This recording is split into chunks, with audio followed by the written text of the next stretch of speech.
வணக்கம். நான் அமீஷ். இன்றைக்கு நான் சிறுவரும் குரங்கும் பற்றி வாசிக்க போறேன். அது ஒரு இளவேநீர் காலம்.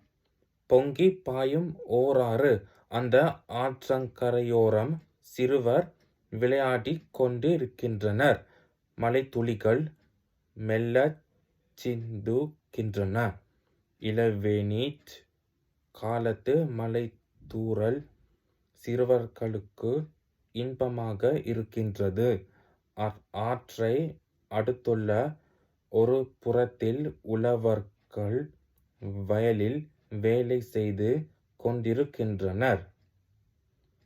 வயலோரங்களில் பல வகை மலர்கள் மலர்ந்துள்ளன. அவற்றின் அழகு மனத்தை பறிக்கிறது. நன்றி, வணக்கம்.